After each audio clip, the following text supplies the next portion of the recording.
सबके एक दिन मिलेंगे साथ हशर की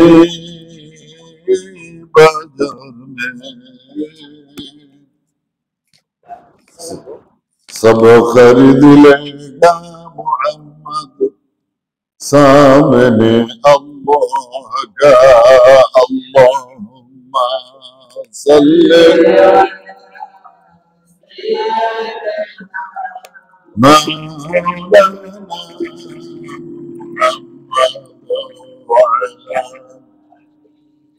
सैयदना محمد اللهم صل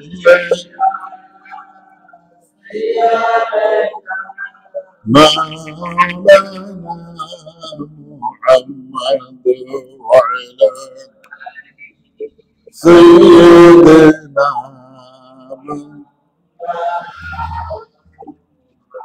أما بعد محترم حاضرين السلام عليكم ورحمة الله تعالى وبركاته আপনাদের সামনে আমি সর্বপ্রথম কালামে মাজিদ থেকে সূরা মাউন এর প্রথম থেকে তেলাওয়াত করেছি।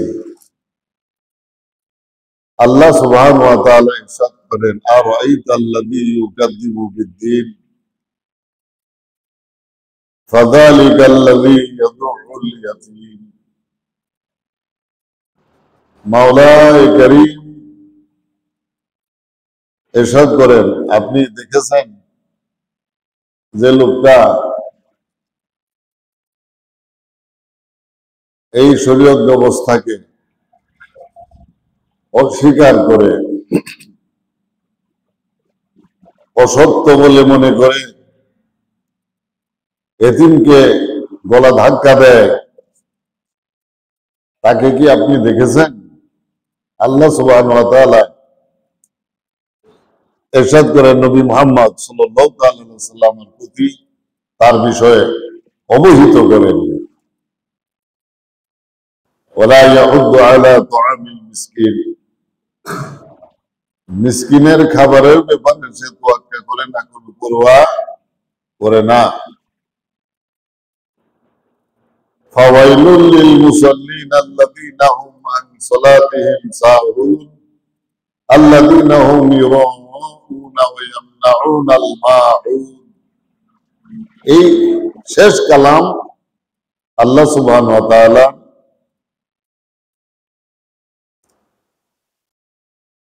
ইউরাউনা ওয়া ইয়ামনাউনাল মাউন, মানুষকে দেখানোর জন্য সে কাজ করে, মানুষ তাকে ভালো বলো এই উদ্দেশ্যে সে কাজ করে, সাধারণ প্রয়োজনীয় বস্তু সামগ্রী মানুষকে দিতে সে বিরত রাখে। এই দেখানো পনার কাজকে শরীয়তের ভাষায় বলা হয় রিয়া। আল্লাহ তাআলার ইবাদত সে করবে, এখন এই কাজ মানুষকে দেখানোর জন্য যদি কেউ করে তাহলে সেই ইবাদত আর আল্লাহ তাআলার জন্য হইল না, যাদেরকে দেখানোর জন্য করলো ইবাদত সে তাদের জন্যই সংগঠিত হলো, অনুষ্ঠিত হলো। আল্লাহ রাব্বুল আলামিন মানুষের মধ্যে পৃথক দুটি শক্তি দিয়ে মানুষ সৃষ্টি করেছেন। একটা শক্তির নাম হলো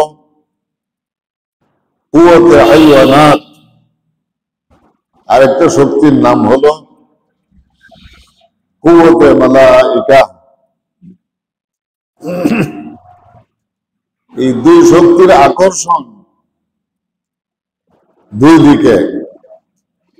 কুওয়াতে মালায়েকার আকর্ষণ হচ্ছে এখান থেকে উপরের দিকে, কুওয়াতে হাইওয়ানাতের আকর্ষণ এখান থেকে নিচের দিকে। এই 11 লতিফায় আল্লাহ সুবহানাহু ওয়া তাআলা মানুষ সৃষ্টি করেছেন। এর মধ্যে 5টি হলো আলমে নাসুতের সাথে সম্পর্কযুক্ত,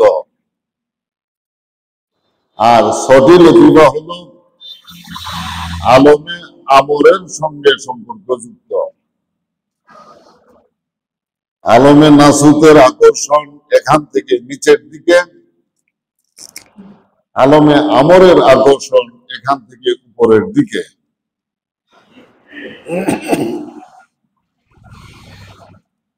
এই দুই শক্তি দ্বারা আল্লাহ সুবহানাহু ওয়া তাআলা মানুষ সৃষ্টি করেছেন।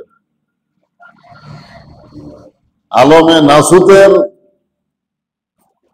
এই 5টি লতিফাকে দমন করার জন্য, কুওয়াতে মালায়েকা লাভ করার জন্য আল্লাহ সুবহানাহু ওয়া তাআলা মানুষকে কিছু শিক্ষা প্রদান করেছেন। শিক্ষাগুলো ঠিক এই ধরনের।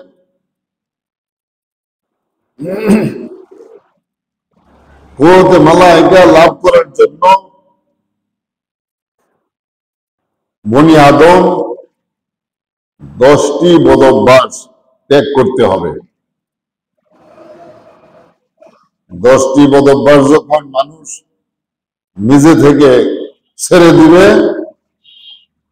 বাস তার মধ্যে ফেরেশতা শক্তি প্রবল হয়ে যাবে, সবল হয়ে যাবে। তার আকর্ষণ আর নিচের দিকে থাকবে না, উপরের দিকে হবে। আর জান্নাত সমূহ এখান থেকে উপরের দিকে অবস্থিত। আপনার আকর্ষণ যখন আলমে আমরের দিকে হবে, রাস্তায় জান্নাতের সন্ধান আপনি পেয়ে যাবেন। সুবহানাল্লাহ বলেন। আল্লাহুম্মা সাল্লি মাওলানা মুহাম্মাদ ওয়া আলা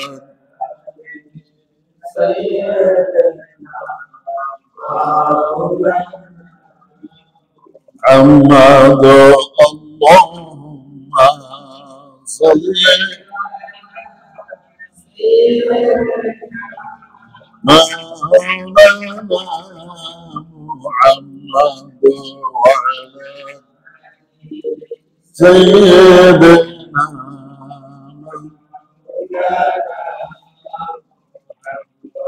قدس الألاصل رحمت पे नजर रखते हैं,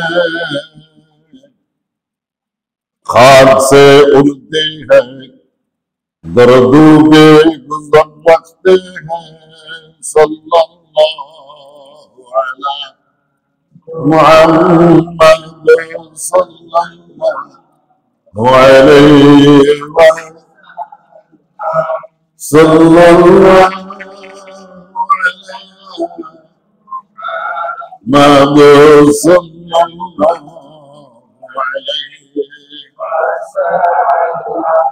মানুষ বনি আদম আল্লাহ রাব্বুল আলামিন আদম আলাইহিস সালামকে আগুন, পানি, মাটি, বাতাস থেকে সৃষ্টি করেছেন। কিন্তু এই মানুষের চলাচলের ঠিকানা আল্লাহ সুবহানাহু ওয়া তাআলার আরশ পর্যন্ত। সুবহানাল্লাহ বলেন। ওই পর্যন্ত পৌঁছার ক্ষমতা আল্লাহ সুবহানাহু ওয়া তাআলা মানুষকে দান করেছেন। এই আলমে আমরের এই 6 লতিফার উন্নতির মাধ্যমে মানুষ নিজেকে এত মর্যাদাশালী হিসেবে তৈরি করতে পারে।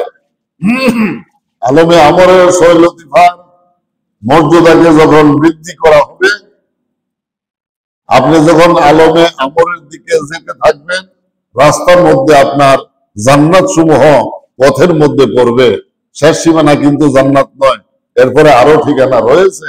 ওই পর্যন্ত মানুষের চলাচলের জায়গা।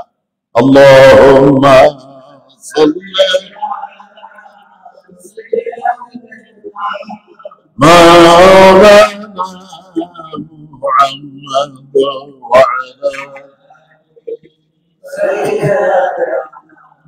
مولانا আলমে নাসুতের শক্তি সমূহ যেগুলো আল্লাহ তাআলা মানুষকে দান করেছে, এই শক্তি গরুরও আছে, ছাগলেরও আছে, কুত্তারও আছে। আলমে নাসুতের শক্তি গরু, ছাগল, শিয়াল, কুকুর, সকল জীব জন্তুর কি রয়েছে, যে শক্তি আল্লাহ তাআলা মানুষকে দান করেছেন। এখন যদি আপনি এই শক্তির দিকে ধাবিত হয়ে যান, আলমে নাসুতের প্রতি যদি আপনি আকৃষ্ট হয়ে পড়েন, তাহলে ওদের মধ্যে আর আপনি আমি মানুষের মধ্যে কোনো ফারাক বা তফাৎ থাকলো না। আমরাও ঠিক ওদের মতোই চার পায়া জানোয়ারের মতো হয়ে গেলাম। এবং আল্লাহ সুবহানাহু ওয়া তাআলা ইরশাদ করেন, উলাইকা কাল আনাম, এই মানুষগুলো চার পায়া জানোয়ারের মতো। আমরা যেমন পেটে খিদা লাগলে খানা খাই, কুত্তারও খিদা লাগলে সে খানা খায়, খায় কি খায় না? খাদ্যের দিক দিয়ে কুকুর আর আমার মধ্যে কোনো তফাৎ আসেনি? গরু, ছাগল আর আমার মধ্যে কোনো তফাৎ নাই। এরপরে আল্লাহ রাব্বুল আলামিন আরেকটু সামনে আগায়া বলতেছেন, বালহুম আদাল, বরং তার চাইতেও খারাপ। নাউজুবিল্লাহ বলেন। তার চাইতেও খারাপ কারা? ওই জাতিকে শুয়োর বলা হয়। এক জাতীয় জানোয়ার আছে না, আল্লাহ রাব্বুল আলামিন বনি আদমের মধ্য থেকে যাদেরকে জাহান্নামে দিবেন, এই সূরা নবী মুহাম্মদ সাল্লাল্লাহু তাআলা আলাইহি ওয়াসাল্লামের সূরা, এই সূরা কখনো জাহান্নামে যাবে না। আল্লাহ রাব্বুল আলামিন ওই জাহান্নামীদেরকে শুয়োরের আকৃতি বানায়া জাহান্নামে ঢুকায় দিবেন। নাউজুবিল্লাহ বলেন। তাই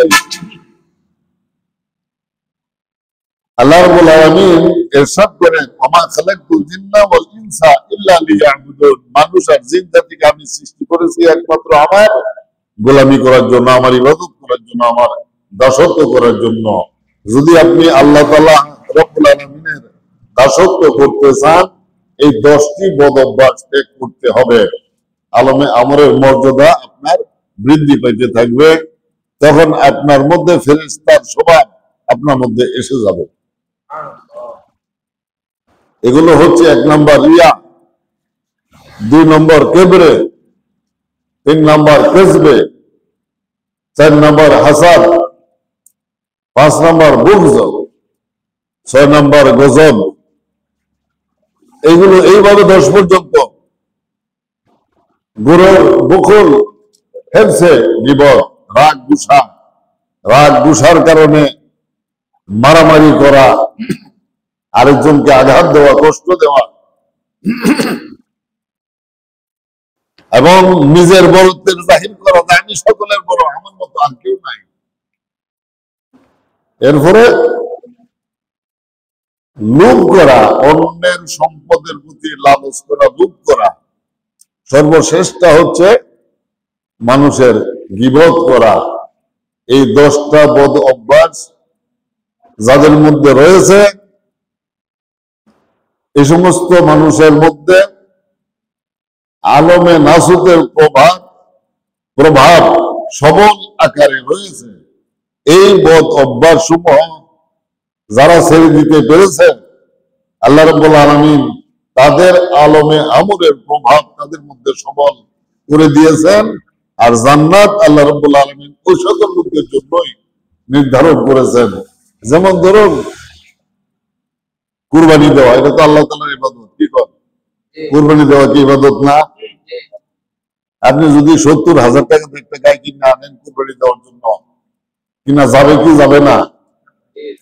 70,000 টাকা দিয়ে গাভী কিনলে কুরবানি দেওয়া যাবে তো?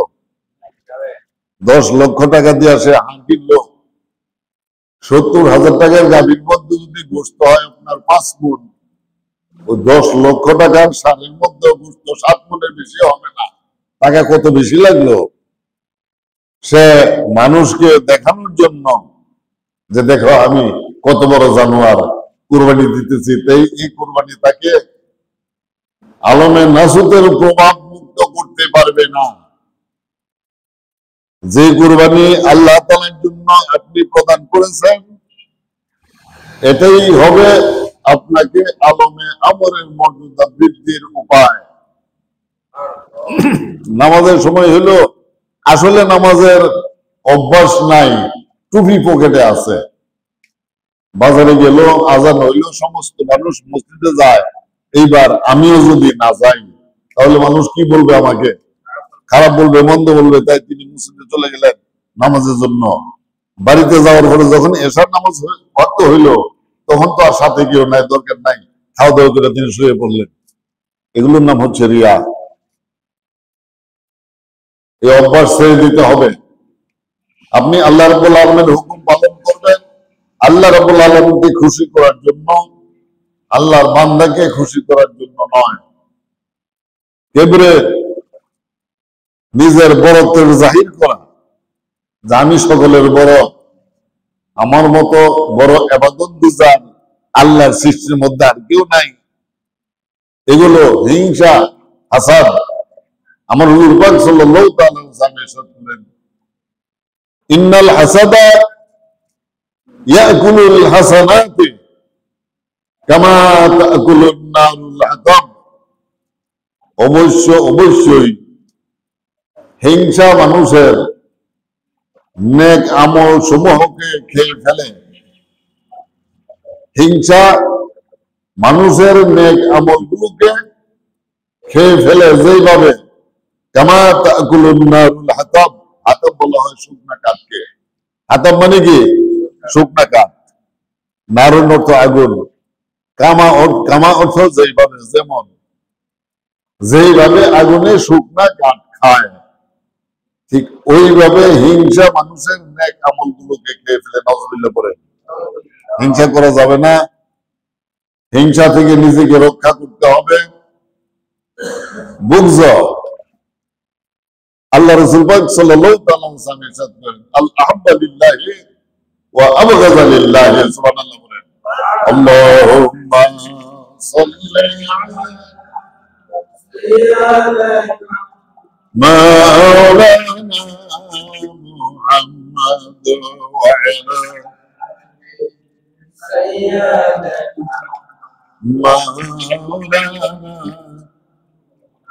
মাওলানা محمد اللهم صل مولانا محمد وعلى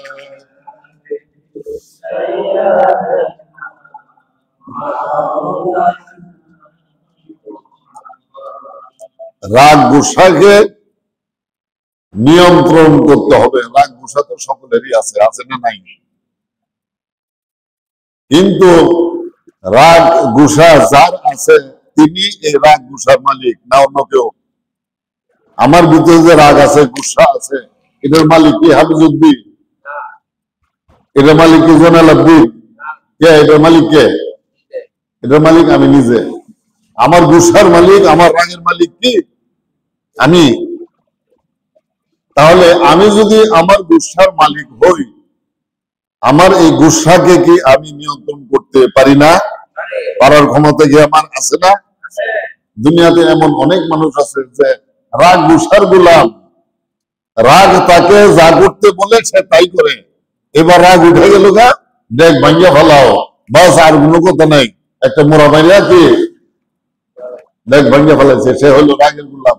রাগ তার না, সে রাগের হুকুমে চলে, তার হুকুমে রাগ চলে না। আমার হুজুর পাক সাল্লাল্লাহু তাআলা আলাইহি ওয়াসাল্লাম ইরশাদ করেন, ওয়াকজিমিল গায়জা, রাগ গুসাকে তুমি হজম করো। রাগ তোমার আছে, রাগ তুমি ছেড়ে দাও। আমার হুজুর পাক এই কথা বলেন নাই। রাগ গুসা ত্যাগ করো, এটা বলেন নাই। হুজুর পাক বলেছেন হজম করো, ওয়াকজিমিল গায়জা, রাগ গুসাকে তুমি হজম করো। রাগ গুসাকে যখন আপনি হজম করবেন, তখন এটা পায়খানার সঙ্গে বের হয়ে যাবে। ঠিক আছে নি? তাই গুসাকে যদি হজম করতে না পারেন, তাহলে এর পরের যে দুর্গতি আপনার জন্য অপেক্ষা করতেছে। রাগ গুসার উপরে নিজের নিয়ন্ত্রণ না থাকলে এরপরের বদ অভ্যাসটার নাম হলো গজব। পরেরটার নাম কি? গজব। যেই কারণে পৃথিবীর মধ্যে মারামারি, খুন খারাপি হয়। খুন তো মানুষই করে, করে কি করে না? যখন যে খুন করলো, খুন করার 1 ঘন্টা পর তাকে জিজ্ঞেস করবেন, ভাই তুমি যে আব্দুর রহমানকে মেরে ফেলাইলা বা আব্দুল জব্বারকে মেরে ফেলাইলা, কাজটা যে তুমি করলা, কাজটা কি ভালো করছো না মন্দ করছো? দেখবেন সে কি উত্তর দেয়। কি বলবে সে? কাজটা আসলেই কি ভালো হয় নাই। তখন সে ছিল রাগ গুসার গোলাম, যে কারণে সে খুন করতে পেরেছে। বুগজের পরেরটার নাম গজব। যদি গুসাকে হজম করতে না পারেন, হজম করতে না পারলে এর পরিণত হবে মারামারি, ঝগড়া ফাসাদ। ঝগড়া ফাসাদের পরে খুন খারাপি, মিথ্যা মামলা, যাই কিছু বলেন আপনি, এগুলো হবে। এই সমস্ত অভ্যাস যিনি ছেড়ে দিতে পেরেছেন, তার মধ্যে আলমে আমরের লতিফা সমূহ শক্তিশালী সবল হবে। জান্নাত আল্লাহ রাব্বুল আলামিন ওই লোকদের জন্য রেখেছেন যাদের মধ্যে আলমে আমরের লতিফা সমূহ দুর্বল। যাদের মধ্যে, আল্লাহর কসম, কখনো এই লোকেরা জান্নাতি হইতে পারবে না, জান্নাতে যেতে পারবে না। কারণ সে আলমে নাসুতের গোলাম। আর আলমে নাসুতের অবস্থা হলো শয়তানের হালত। আর এই শয়তানি হালতেই মানুষকে জাহান্নামের মধ্যে নিক্ষেপ করে দিবে। এই বদ অভ্যাস সমূহ এজন্য ত্যাগ করতে হবে, তখন আপনি মানুষ হবেন। আপনারা দেখেন, সাইয়েদনা ইমাম মাওলা আলী আলাইহিস সালাম, তিনি আমাদের মতোই মানুষ ছিলেন। তিনি কোন রসুল না, নবী না, তিনি আমাদের মতো কি মানুষ। আমরা যেরকম মানুষ, মাওলা আলী আলাইহিস সালামও ঠিক ওই রকমই মানুষ। তিনি এক কাফের ব্যক্তির সঙ্গে যুদ্ধে লিপ্ত হইলেন। আল্লাহুম্মা সাল্লি আলা মাওলানা মুহাম্মদ ওয়া আলা মাওলানা محمد اللهم صل مولانا محمد وعلى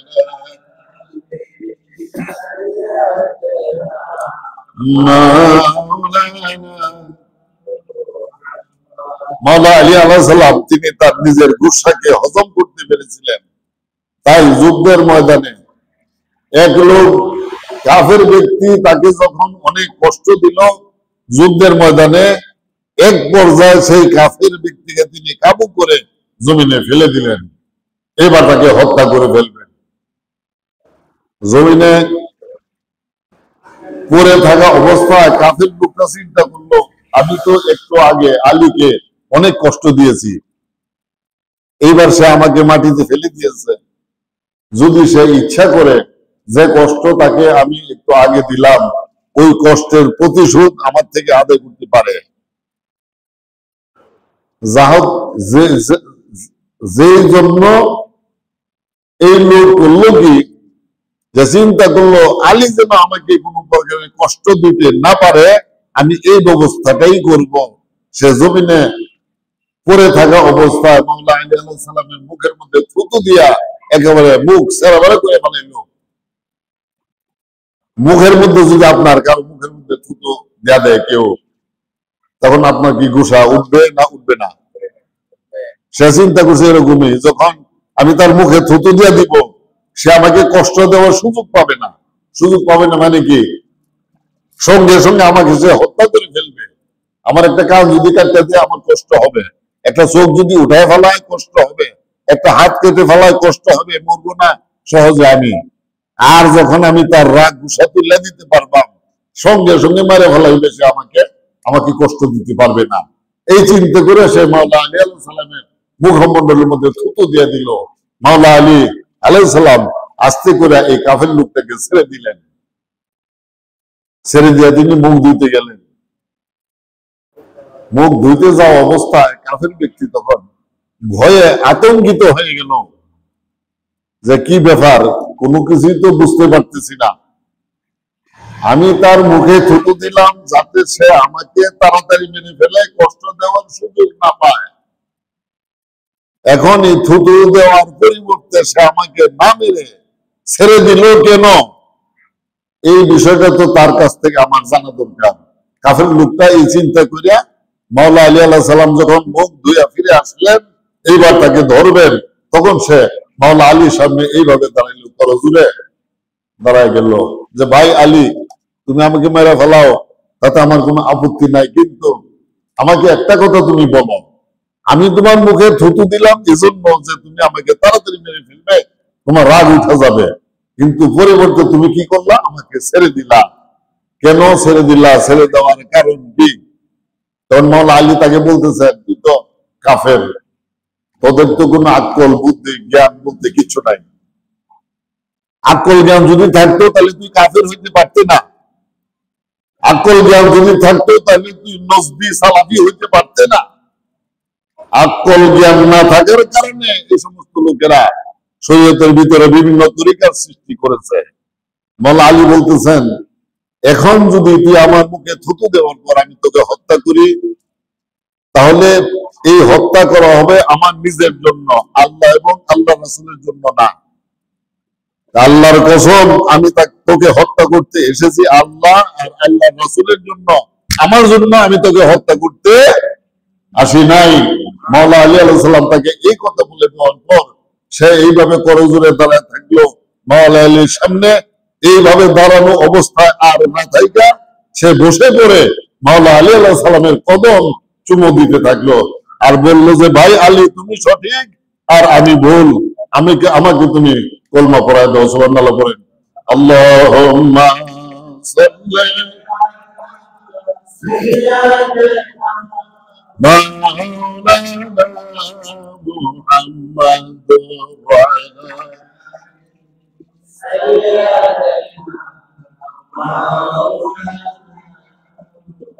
এই কাফের লোক বললো, ভাই আলী, তুমি সঠিক বুদ্ধিমান আর আমি নির্বোধ।